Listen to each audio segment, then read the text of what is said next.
ilimitados ou limitados.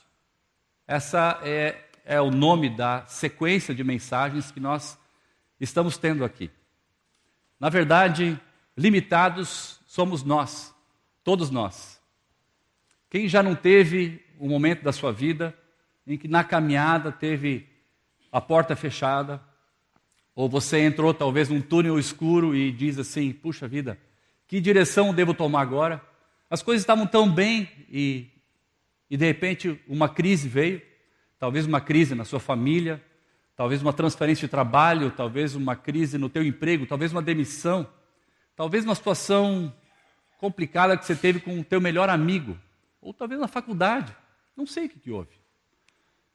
Quem de nós já não deu com uma parede na frente? Quem de nós já não deu num precipício que você chega e diz assim, mas eu tinha que continuar aqui, aparentemente o caminho é nessa direção. Será que eu continuo? Mas tem um buraco aqui. E você paralisa diante disso e não sabe se continua, se para, vai, volta, à direita ou à esquerda. A vida nos impõe limites, a nossa caminhada nos impõe situações que a gente não sabe.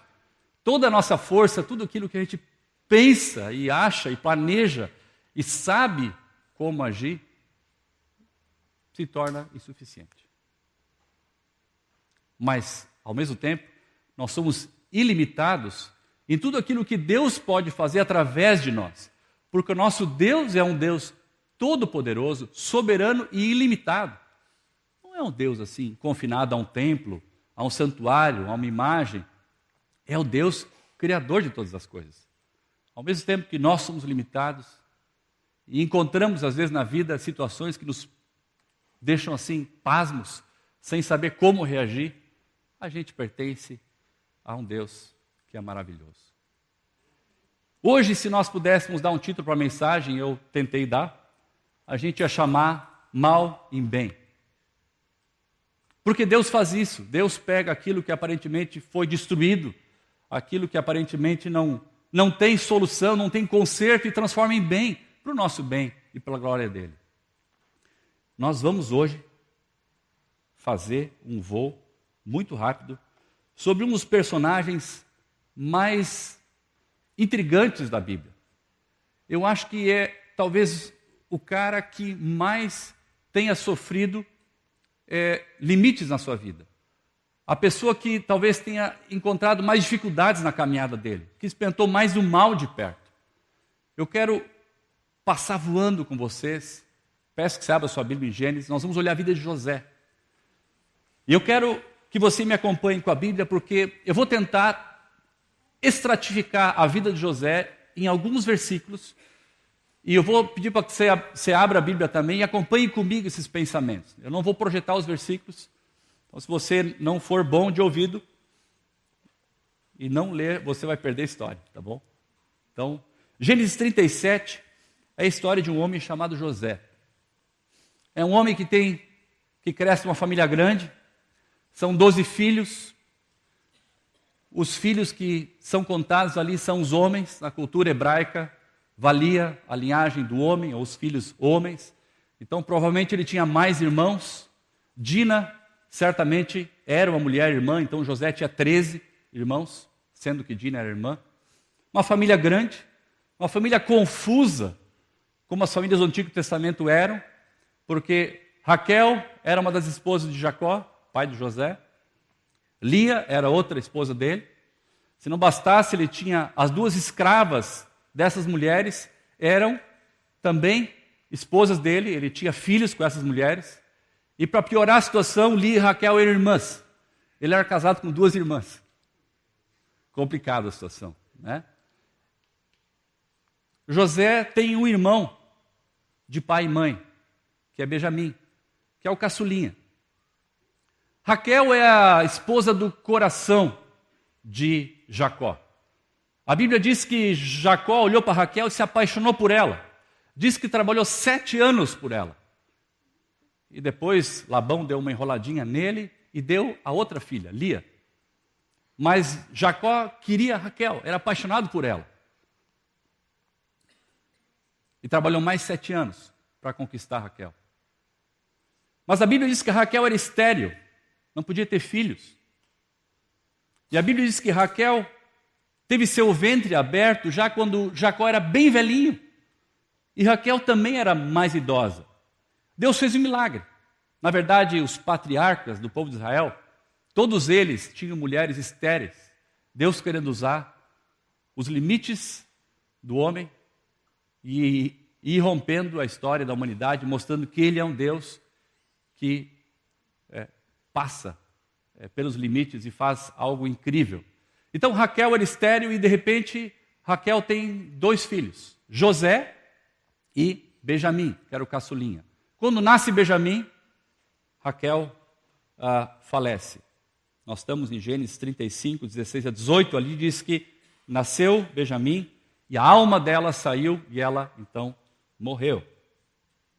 Então uma família confusa, muitas mães, o fato é que José cresceu sem a mãe dele. Raquel não educou o seu filho, foi educado por outras. Mas talvez explique por que José era o filho predileto, porque ele era um filho que Deus deu na velhice, com Raquel, que era sua paixão na mocidade. Demorou muito para ela ter o filho, e teve José. E José era o filho predileto. A Bíblia diz que ele tinha uma túnica, que era diferente de todos os outros filhos. A túnica era bonita, chamava atenção. E por causa da predileção de Jacó por José, acabou criando uma situação complicada com os irmãos. Os irmãos acabaram tendo ciúmes de José. E a situação vai piorando. Porque a Bíblia conta que José, aparentemente nessa altura do campeonato, tinha 16, 17 anos de idade, mais ou menos. José não trabalhava. Era normal o menino nessa idade trabalhar. Aos 13 anos, o menino judeu era considerado já adulto, responsável. Ele vestia aquela túnica bacana, limpinha e tal. Era servido em casa pelos empregados. McDonald's, batata frita, milkshake, esse tipo de coisa. Enquanto os irmãos estavam no campo, cuidando dos rebanhos. E Jacó, meio enrolado, pedia então para José ir até o campo dar uma verificada como é que estava o trabalho. E ele voltava e dava a ficha e entregava os irmãos dele. Pô, irmão que entrega irmão, 7 anos sem perdão, no mínimo. Então criava uma situação complicada. Agora, abra comigo para Gênesis 37, versículo 8. Porque apesar de tudo isso, ou além de tudo isso, José tem um sonho, e nesse sonho, os irmãos dele estão todos ali enfileirados e se inclinando na frente dele. Os irmãos estão se inclinando até ao chão, como que se os irmãos estivessem prestando reverência a ele. Ele tem esse sonho e conta para os irmãos dele. Aí o caldo entorna. O versículo 8 diz assim: seus irmãos lhe disseram: então você vai reinar sobre nós? Quer dizer que você vai nos governar? E o odiaram ainda mais por causa do sonho e do que tinha dito. José era alguém que foi odiado pelos irmãos. Era alguém que levantou o ciúme dos irmãos. A família dele já era confusa. E ele cresce num ambiente complicado, onde ele mesmo, de forma talvez inocente, talvez não, ele instiga esse ódio dos irmãos por ele. O ódio foi tanto que os irmãos tramam a morte contra José. Querem matar ele, porque ele é muito arrogante. E se você for olhar no versículo 26, você vai ver a trama, o finalzinho da trama que os irmãos fazem contra ele. Capítulo 37, 26 diz assim: Judá disse então a seus irmãos: que ganharemos se matarmos o nosso irmão e escondermos o seu sangue? Vamos vendê-lo aos ismaelitas. Não tocaremos nele. Afinal, é nosso irmão, é nosso próprio sangue. E seus irmãos concordaram. Quando os mercadores ismaelitas de Midian se aproximaram, seus irmãos tiraram José do poço e o venderam por 20 peças de prata aos ismaelitas que o levaram para o Egito. José tinha sido atirado num poço. Enquanto ele estava no poço e o plano era deixar ele morrer à míngua de fome e sede, eles estavam bolando o que iam falar ao pai. Queriam matar o irmão. Mas alguém teve uma ideia melhor. Vamos vender o nosso irmão e vamos ganhar uma grana. em cima dele. E assim José foi vendido para os mercadores ismaelitas e a história dele muda radicalmente. Tudo isso acontece na família. Família é um lugar onde você é amado e onde você é também odiado. Família é um lugar onde a gente quer receber amor e tem essa expectativa legítima, e muitas vezes o que nós recebemos de forma prendente é ódio, é briga, é uma reação inesperada dos nossos irmãos, dos nossos pais. Traição, ela entra no nosso coração e machuca quando vem da família, porque é o nosso ninho de amor, é lá onde a gente é aceito, onde a gente é amado. E José enfrenta então a traição dos irmãos, e uma coisa que talvez ele nunca esperasse. A coisa não ficou por aí, piorou. José passou de filho predileto, o filho mimado de Jacó, a ser um escravo. Gênesis 39, versículo 1, diz que José havia sido levado para o Egito por esses mercadores, onde o egípcio Potifar, oficial do faraó e capitão da guarda, comprou dos ismaelitas que tinham o levado para lá. Provavelmente José foi exposto numa feira de escravos, provavelmente José foi acorrentado pelas mãos, pelos pés, e como uma mercadoria na vitrine, as pessoas passavam por ali e escolhiam aquele que era o escravo que mais atendia, dependendo da função.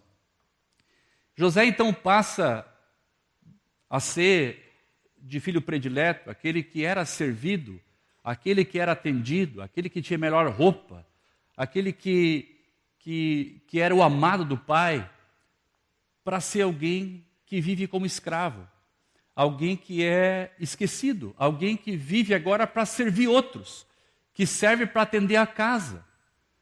Ele não trabalhava lá, teve que aprender a trabalhar agora à força. O escravo, ele ganha comida, ele ganha casa, não ganha salário. Ele não tinha opção, ele precisava trabalhar. Trabalhar era sobrevivência. Agora, traído, odiado pelos irmãos, pela família, se torna escravo. Mas olha o versículo 2. O Senhor estava com José, de modo que este prosperava e passou a morar na casa do seu senhor egípcio. Esse homem foi traído, foi odiado, foi vendido como escravo, mas o Senhor Deus estava com José. Como é que pode? Ele era escravo, mas a mão de Deus estava sobre ele. Tanto a mão de Deus estava sobre ele, que ele prosperou como escravo. É um paradoxo um escravo prosperar. O que é prosperidade para você? É viver bem, é ter sua casa, sua família, seu carro, sua independência. Ele não tinha nenhuma dependência. Ele obedecia às ordens sob o risco de ser chicoteado ou preso caso não obedecesse, mas ele prosperava naquilo que ele fazia, o que a Bíblia diz, porque o Senhor estava com ele. E quando Deus está com a gente, a situação pode ser a pior possível, mas nós prosperamos naquele lugar inóspito, naquele lugar solitário, naquele lugar de sofrimento. Ali nós prosperamos. E não só nós, mas aqueles que estão perto de nós também são atingidos pela prosperidade e pela bênção que o Senhor nos dá. Porque o texto bíblico diz que ele foi tão bem, que Potifar deixou a seu cuidado a sua casa e tudo o que lhe possuía. Tudo foi entregue para José. José era alguém que prosperava como escravo. Agora, nem tudo está tão mal que não possa piorar. José foi de escravo para prisioneiro. Ele se deu bem naquela casa. Tinha a chave do cofre, procuração para assinar cheque, tinha a chave da frota de automóveis, Tudo foi dado para ele. Nada foi impedido. Nada foi cerceado a ele. Ele tinha todo o poder ali na casa. Mas aí, uma senhora, a esposa de Potifar, olhando a aparência boa que ele tinha, a Bíblia conta isso, quis seduzir esse homem. E a Bíblia diz que mais de uma vez essa mulher tentou atrair José para si. Mas num dado momento, em que a Bíblia diz que Potifar não estava em casa e também os empregados estavam longe, havia um momento que ninguém estava presente, essa mulher foi para cima dele, com toda a sedução que uma mulher pode ter, e quis conquistar José. E José, então, teve nesse momento um teste de integridade. Porque ele estava numa terra estranha. Ele tinha pouco a perder. Ele podia ter ido, ele podia ganhar a simpatia dessa mulher, quem sabe algum benefício com ela. Ele não tinha muito a perder. E José, a Bíblia diz que ele olha para a mulher e diz não. E ele foge. Ele diz não por 3 razões. Primeiro, como eu poderia fazer isso contra esse homem, Potifar, que confiou tudo a mim? Eu traria a confiança dele a mim? Ele disse não pela segunda razão, porque a senhora é esposa do meu patrão. A senhora não é minha esposa. Não é esposa, uma mulher solteira, é esposa dele. Não. Ele disse não, porque como eu poderia fazer isso contra o meu Deus? Um homem de princípios. Vendo a armadilha que ela faz, o que esse homem faz, José? A famosa corrida do homem fugindo da tentação. Dispara. Ele foge dela. Capítulo 39, versículos 19 e 20, dizem o seguinte: quando o seu senhor, Potifar, ouviu o que a sua mulher lhe disse, foi assim que o seu escravo me tratou. Ficou indignado. Mandou buscar José e lançou-o na prisão em quem eram postos os prisioneiros do rei. José passou no teste de integridade. O Senhor estava com José, ele fez o que era certo. E essa mulher caluniosa, essa mulher rejeitada, ela se sentiu rejeitada. Deve ter sentido feia, gorda, a roupa estava amarrotada. Mulher rejeitada, fica muito brava. E ela fez uma calúnia contra José. E ele foi preso. Preso. Assim, ele foi de mal a pior na vida dele. Mas, de novo, há umas inferências aqui no texto bíblico que deixam a gente surpresos. Olha o capítulo 39, versículo 21. Ele foi lançado com os prisioneiros do rei. José ficou na prisão, mas o Senhor estava com ele e o tratou com bondade na prisão. O Senhor estava com José como escravo. O Senhor estava com José na prisão. Como que Deus poderia tratar esse homem com bondade na prisão? A atitude desse homem foi boa, a Bíblia diz aqui, porque Deus concedeu a ele a simpatia do carcereiro. E mesmo na prisão, final do versículo 23, diz que o Senhor estava com José e lhe concedia bom êxito na prisão em tudo que realizava.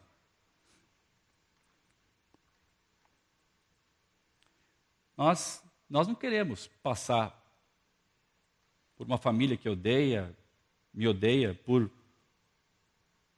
um plano de assassinato dos irmãos, por um tempo de escravidão, trabalhos forçados, por prisão injusta. Quando ele achava que tudo que ele estava fazendo era correto, apareceu a prisão. Parece que o caminho da vida de José era um caminho ladeira abaixo. Se nós pensássemos numa escada, nós poderíamos fazer a seguinte figura. Parece que ele passou de um irmão, lá em cima um filho predileto, um filho amado, para um filho odiado. Mais um degrau, ele passou a ser escravo. Mais um degrau, ele passou a ser prisioneiro. E se não bastasse mais um degrau, ele passou a ser um prisioneiro esquecido. Na prisão, ele se encontra com o copeiro e com o padeiro do rei, porque ele estava na prisão dos presos políticos, os presos do rei. E ali esses dois homens um dia se encontravam tristes, o texto bíblico fala, porque eles tinham tido sonhos e não sabiam bem o que significava aqueles sonhos. José então se dispõe a interpretar os sonhos. E no versículo 8 do capítulo 40, José na prisão, ele olha para os amigos dele e diz assim: não são de Deus as interpretações? Ele se lembra de Deus na prisão. Ele sabe que Deus está com ele na prisão. Ele sabe que Deus pode ajudá-lo na prisão. Ele sabe que Deus não esqueceu ele na prisão. Não são de Deus as interpretações, então me contem os sonhos de vocês. Quem sabe Deus me dá graça e eu consigo ajudar vocês a entender o sonho. E ele então interpreta os sonhos do padeiro e do copeiro. E no versículo 14, ele faz um pedido ao copeiro. Copeiro, eu revelei o teu sonho, tu vais sair daqui, e quando tudo estiver indo bem contigo, lembra-se de mim, e seja bondoso comigo. Fale de mim ao faraó e tire-me desta prisão, pois fui trazido aqui à força da terra dos hebreus, e também aqui nada fiz para ser jogado nesse calabouço. José é um preso inocente. O amigo dele, o copeiro, deve ter dito: pode deixar. Assim que eu sair daqui, eu vou falar para o rei: pô, tem um amigo meu José ali, dá uma forcinha para ele, afinal, tu vê, tal. Versículo 23 diz assim: o chefe dos copeiros, porém, não se lembrou de José, ao contrário, esqueceu-se dele. Então José, além de prisioneiro, passa a ser um prisioneiro esquecido por aqueles que mais perto estavam dele. Problema na família, problema com a patroa, problema na prisão com os amigos. Que coisa!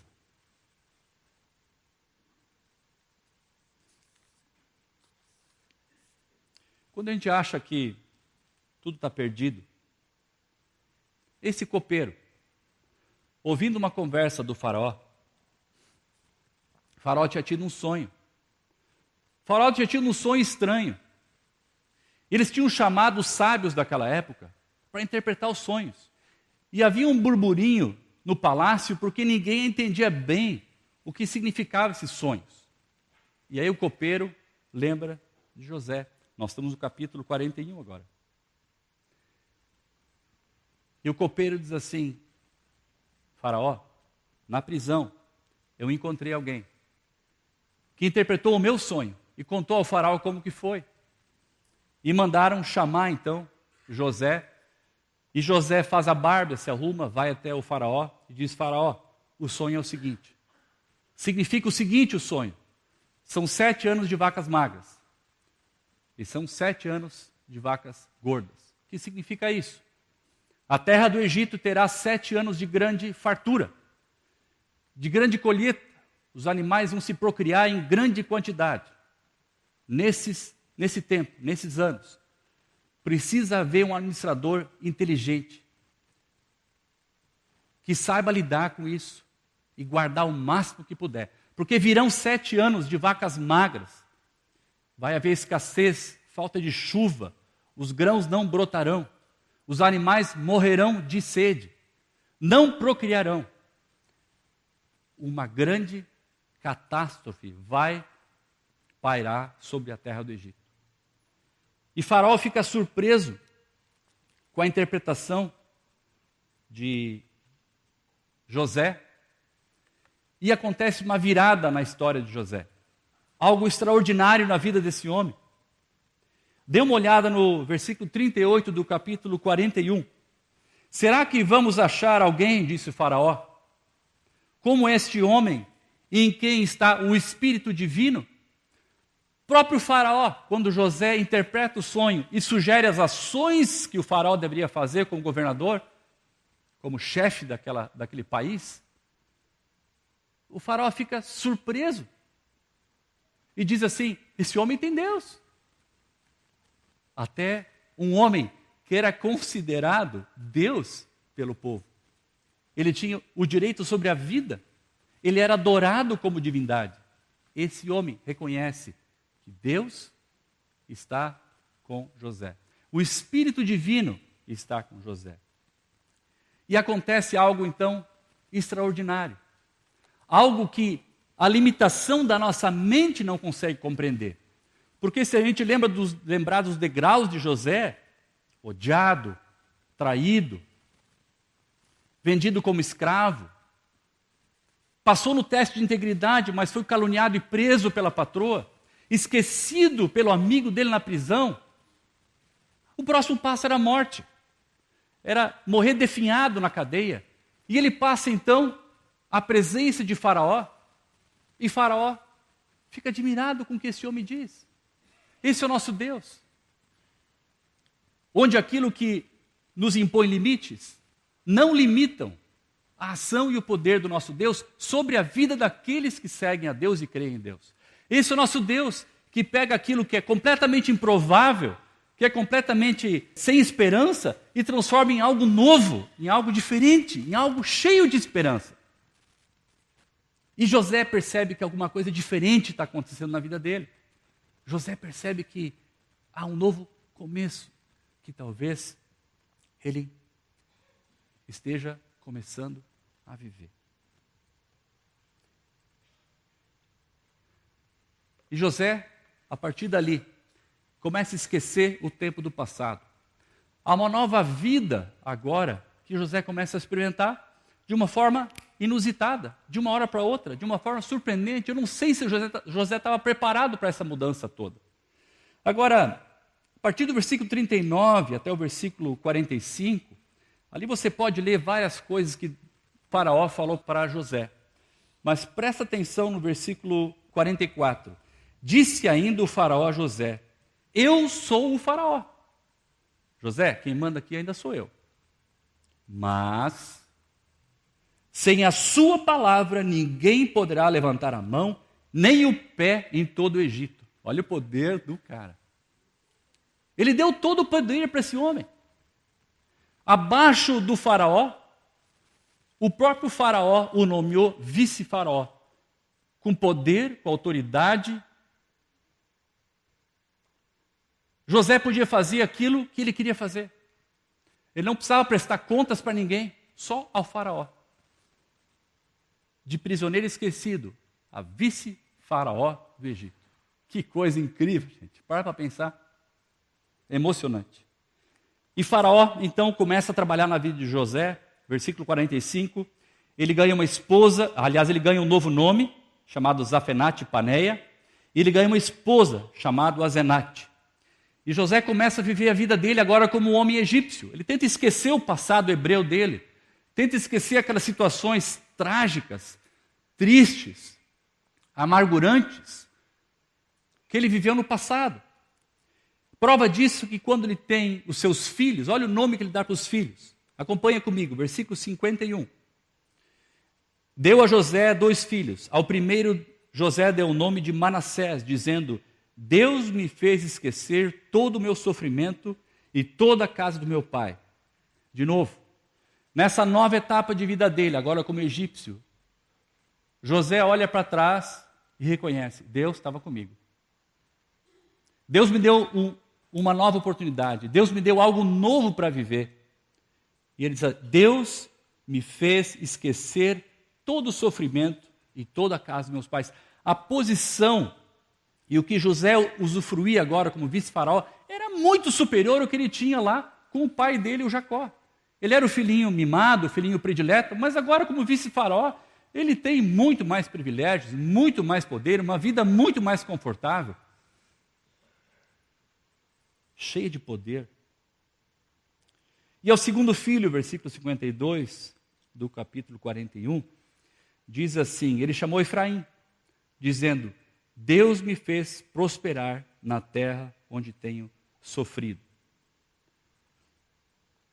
José, nessa altura, tem 30 anos de idade. A Bíblia diz, no versículo 46, que ele tinha 30 anos de idade quando começou a servir o faraó. E ele tinha 17 anos de idade quando foi vendido como escravo pelos irmãos. Então José viveu nessa situação incerta da sua vida mais de uma década. 13 anos. 13 anos de sofrimento, de esquecimento, de deserto, de prisão, de escravidão, de traição. Mas lembrem,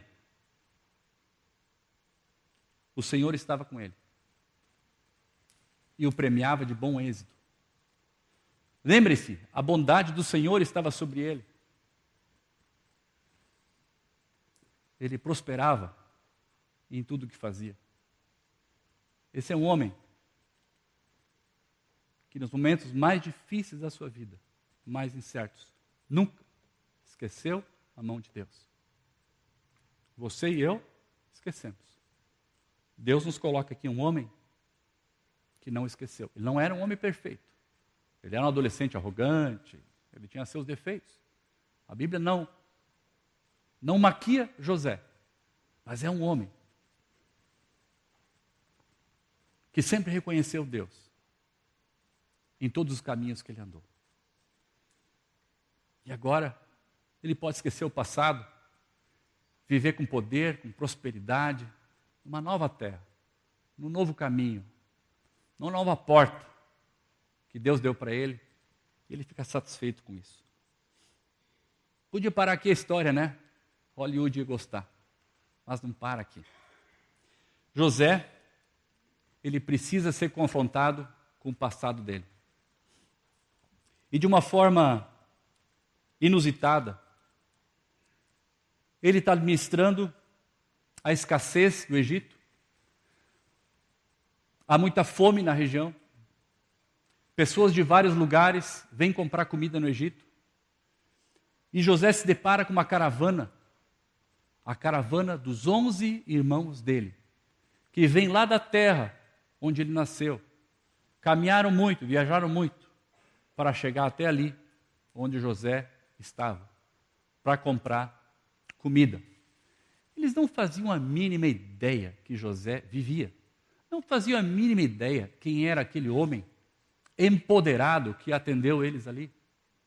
Vários portões, vários guardas eles tiveram que passar para chegar até José.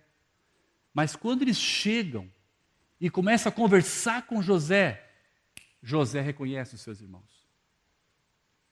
E há uma luta acontecendo no coração de José. Capítulo 42, capítulo 43, 44, há uma luta acontecendo no coração de José. Ele sente saudade do pai, ele lembra do pai. Ele lembra da terra onde ele nasceu. Ele olha para os irmãos dele. Ele lembra da mãe. Lembra da comida que ele comia quando era criança. Sente saudade do cheirinho, do feijão da mãe, do feijão da família dele. E no capítulo 45, é o ápice dessa história do reencontro de José, tendo que lidar com o seu passado, porque Deus queria fazer algo novo no coração de José também, restaurando algo que não era a posição de poder que traria cura para ele. Era uma confrontação com os próprios irmãos dele e uma própria restauração daquilo que Deus queria fazer com José e com seus irmãos. Acompanhe comigo o capítulo 45, versículo 1 diz assim: a essa altura, José já não podia mais conter-se diante de todos os que ali estavam, e gritou: façam sair todos. Assim, ninguém mais estava presente quando José se revelou aos seus irmãos. E ele se pôs a chorar tão alto que os egípcios o ouviram.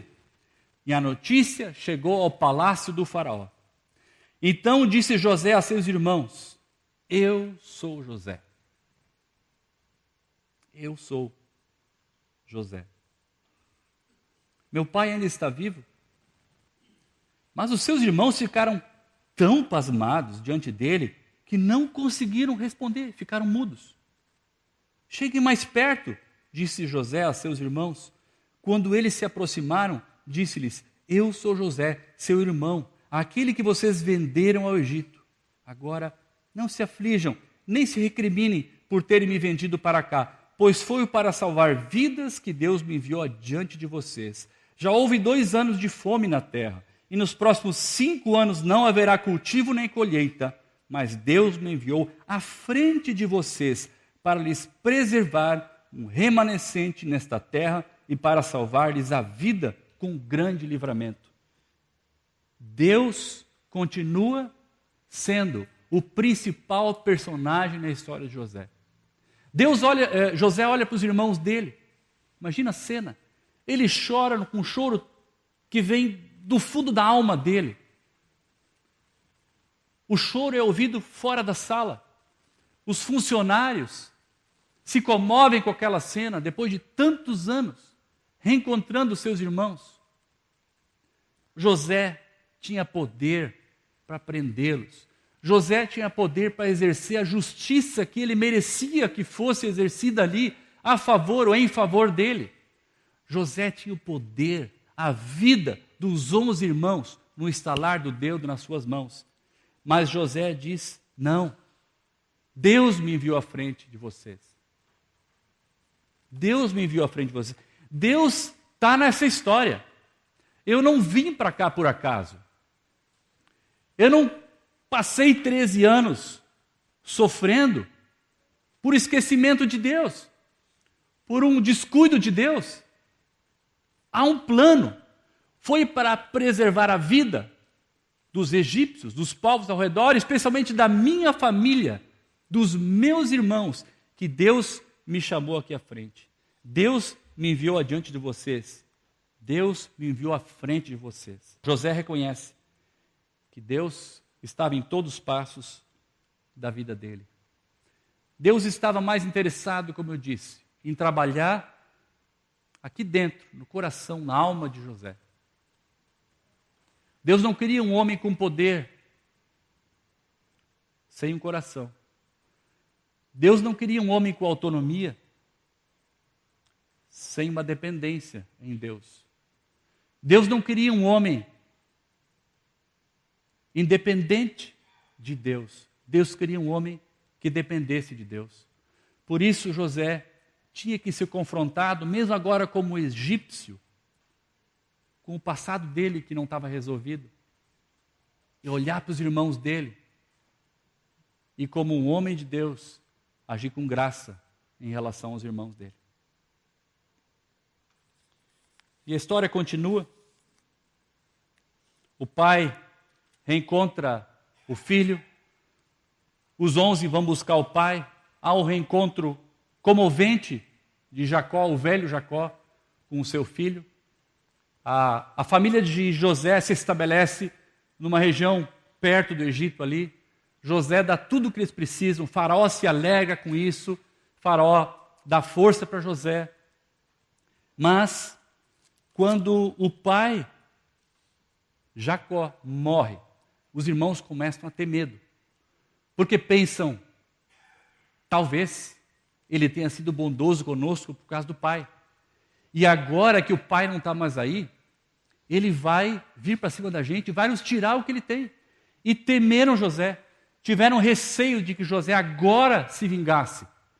Parece que os irmãos viram que o momento apropriado da vingança, do revanche, era agora. O pai não estava mais presente. O pai sempre tem aquele papel de moderador, aquele papel de trazer o equilíbrio, de ser o durão, mas de o pessoal lutar um pouquinho, né, os filhos, e no fim baixam a orelha para o pai e dizem, ok, pai, dessa vez passa, mas da próxima vez, né, a gente não faz isso. Então o pai não estava mais ali. Capítulo 50, versículo 19. José diz assim, não tenham medo. Estaria eu no lugar de Deus? Vocês planejaram mal contra mim, mas Deus o tornou em bem, para que hoje fosse preservada a vida de muitos. Por isso não tenham medo, eu sustentarei vocês e seus filhos. E assim os tranquilizou e lhes falou amavelmente. Um homem de Deus que poderia impor a justiça dele sobre os irmãos, mas ele tranquiliza os irmãos e fala com amor aos irmãos. Mas eu quero destacar a frase de José. Sim, vocês, meus irmãos, planejaram mal contra mim. Vocês fizeram errado. Vocês planejaram me matar. Com requintes de crueldade, me venderam como escravo. Vocês queriam acabar com minha vida, mas Deus tornou em bem todo aquele mal que vocês tinham planejado contra mim. Por mais que a maldade do ser humano imprima sobre nós limites para a nossa vida, feche portas, coloque paredes na nossa caminhada, nos leve até alguns precipícios que a gente não sabe se continua em frente, se vai cair ou se volta, a gente para e pensa, mas esse é o caminho que Deus me mostrou. Mas como eu posso dar o próximo passo? Como que eu posso viver como escravo? Como que eu posso viver como prisioneiro? Isso não pode ser plano de Deus. Deus quer agir na sua vida, além da sua limitação. Deus está preocupado com o teu sustento, Deus está preocupado com a tua família, Deus está preocupado com o teu futuro, com a tua casa, com o teu carro, com tudo que você tem, mas acima de tudo, Jesus morreu na cruz é por você. O amor de Jesus na cruz foi por você. Deus vai fazer o que for ao alcance dele para trabalhar na minha vida e na sua vida. Deus vai agir colocando limites na nossa vida para que nós percebamos que não é pela nossa força, não é pelo nosso agir, não é pelo meu pedigree, não é porque eu sou filho de Jacó que eu vou conseguir vitória na minha vida. É na dependência de Deus, tendo o Senhor no dia a dia da minha vida. Lembrando que não importa o que eu passe, Deus está comigo. É dele, é por ele, é para ele. Não é por minha força. Agora, é tão difícil para nós esse conceito tão simples. Falei esses dias para o Sami, eu acho, para o Cláudio. O Novo Testamento todo, ele fala sobre um Deus que me ama e um convite para a gente morrer para a gente mesmo, para que o Espírito Santo de Deus viva em nós. Né? Praticamente, se a gente conseguir morrer para nós mesmos, tomar nossa cruz diariamente, como diz ali Lucas 9, 23, e nos entregar ao senhorio de Deus, ao senhorio de Cristo, Ele vai fazer maravilhas na nossa vida. Mas a gente fica lutando, a gente quer assumir o controle, a gente quer... Né? Então, independente do lugar que você está, Deus está com você. Independente do momento da sua vida, Deus está com você. Independente daquilo que você está sentindo nesse momento, Deus está com você. Independente se você está se sentindo alguém completamente limitado pela situação que a vida lhe colocou, saiba que Deus está com você.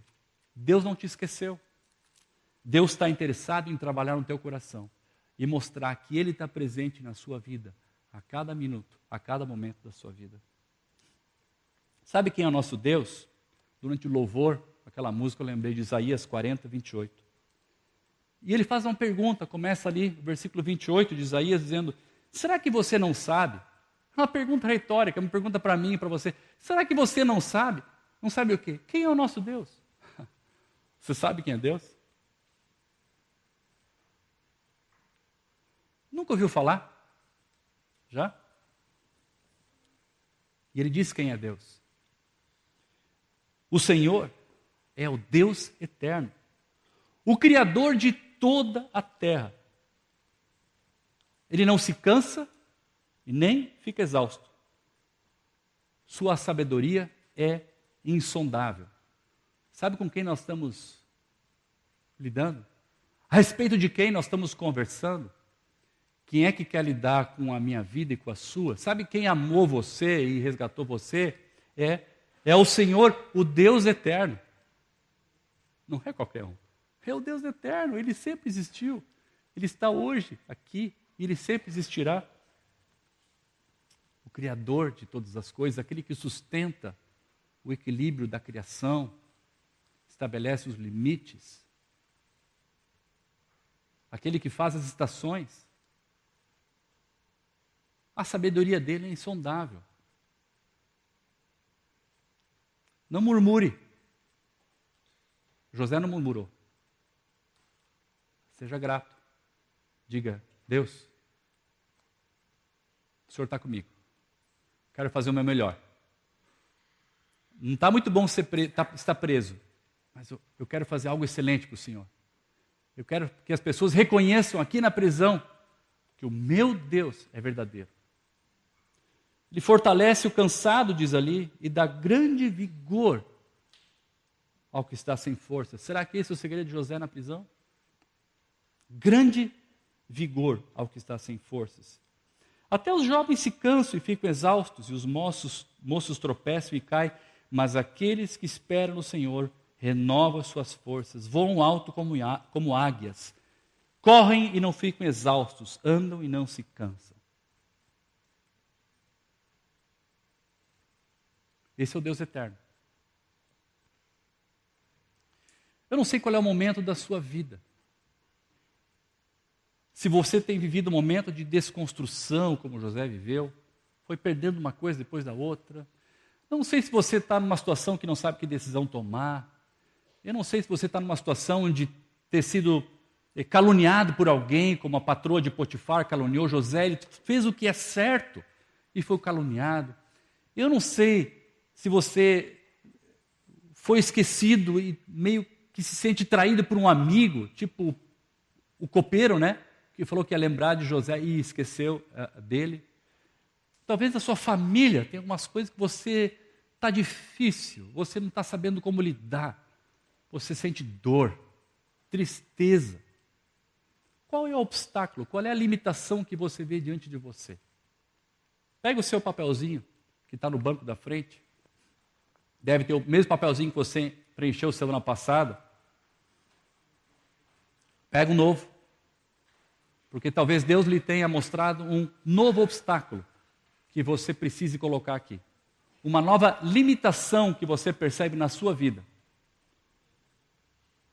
Vamos pegar nossos papéis aqui.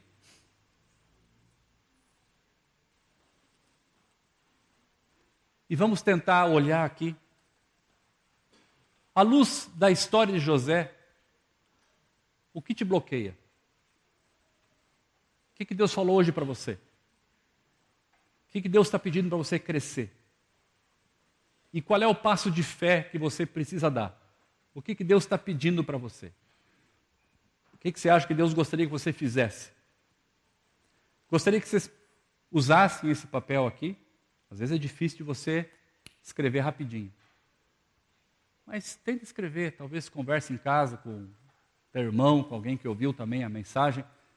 E trabalha com isso aqui. E no grupo pequeno essa semana, vamos conversar sobre esse cartão. Meu grupo pequeno conversou sexta-feira sobre o cartãozinho. Foi muito interessante o que nós aprendemos ali, vimos e pudemos orar uns pelos outros ali. Qual é a tua limitação? Fé? Qual é o teu passo de fé? O que Deus está pedindo para você? Vamos orar? Senhor Deus, nosso Pai, muito obrigado por esse personagem espetacular, José. Obrigado porque a vida dele nos inspira e nós nos identificamos muito, em muitos aspectos com esse homem. Os aspectos de situações que nos vêm na vida e que nós achamos que não está certo, está errado. Traição, esquecimento, prisão. Eu não sei quais são as portas que o Senhor está fechando, quais são as situações, qual é o problema, qual é a aflição, qual é a dor, qual é a situação que cada um de nós está vivendo aqui. Tu conheces a vida de cada um de nós aqui. Tu és o Deus eterno, tua sabedoria é insondável.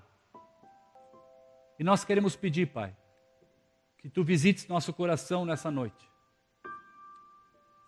E que o Teu Espírito testifique para a gente que Tu és um Deus com o mesmo poder hoje que o Senhor tinha naquela época, para transformar um escravo esquecido numa pessoa de grande prestígio. Nós não oramos por prestígio, Pai, mas oramos por Tua intervenção na nossa vida. Oramos por nossa rendição ao Senhor. Oramos que possamos aprender a reconhecer o Senhor em nossos caminhos. Oramos para sermos fiéis no pouco. Oramos que possamos aprender a viver de forma simples e mesmo na simplicidade, chamar atenção aos olhos dos nossos amigos pela integridade com que nós vivemos a cada dia da nossa vida. Obrigado porque o Senhor está conosco. O Senhor não nos abandona e os limites que estão diante de nós, o Senhor pode transformar. Qualquer mal que esteja acontecendo em nossa vida, o Senhor pode transformar em bem. Nós queremos crer nisso. Nós queremos descansar nisso. E queremos, de antemão, por fé, agradecer pela Tua intervenção soberana em nossas vidas, no sucesso ou na prisão. Tu estás conosco. Muito obrigado, Pai. Amém.